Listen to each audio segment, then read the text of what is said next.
Gas కచ్చాలకు చెక్. LPG booking days limit తగ్గింపు ఎన్ని రోజులంటే ఎల్పీజీ కొరత నేపథ్యంలో కర్ణాటక ప్రభుత్వం కీలక నిర్ణయం తీసుకుంది. గృహ వినియోగ సిలిండర్ల బుకింగ్ వ్యవధిని 26 రోజులకు పెంచుతూ కొత్త నిబంధనలు అమల్లోకి తెచ్చింది. వివరాల్లోకి వెళ్ళబోయే ముందు ఈ వీడియోని అయితే లైక్ చేయండి, షేర్ చేయండి, సబ్స్క్రైబ్ చేయండి. ముఖ్యంగా బెంగళూరులో గ్యాస్ కొరత, ఆటో ఎల్పీజీ క్యూలు పెరగడం, రీఫిల్లులలో ఆలస్యం వంటి సమస్యలు తీవ్ర రూపం దాల్చడంతో ఈ నిర్ణయం తీసుకున్నట్లు అధికారులు తెలిపారు.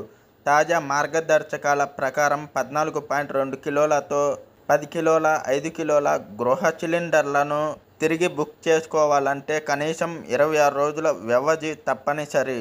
ముఖ్యంగా ఈ కాలాన్ని బుకింగ్ తేదీ నుంచి కాకుండా సిలిండర్ డెలివరీ సమయంలో క్యూఆర్ కోడ్ స్కాన్ చేసి సమయం నుంచి లెక్కించడం వినియోగదారులకు కొత్తగా అనిపిస్తుంది.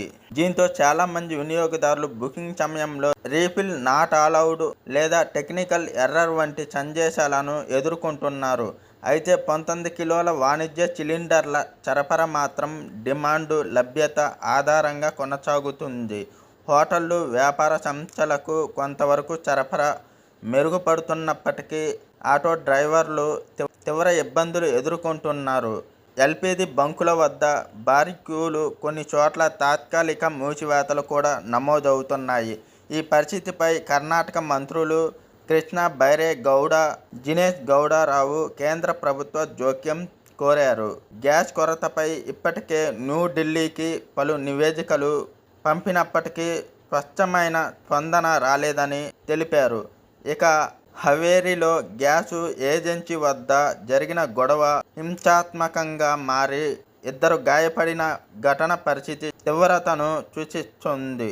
మొత్తం మీద సరఫరాను క్రమబద్ధీకరించేందుకు తీసుకున్న ఈ నిర్ణయం తాత్కాలిక ఇబ్బందులు కలిగించినప్పటికీ డిమాండ్, సప్లై సమతుల్యత సాధించడమే లక్ష్యంగా ప్రభుత్వం ముందుకు సాగుతోంది.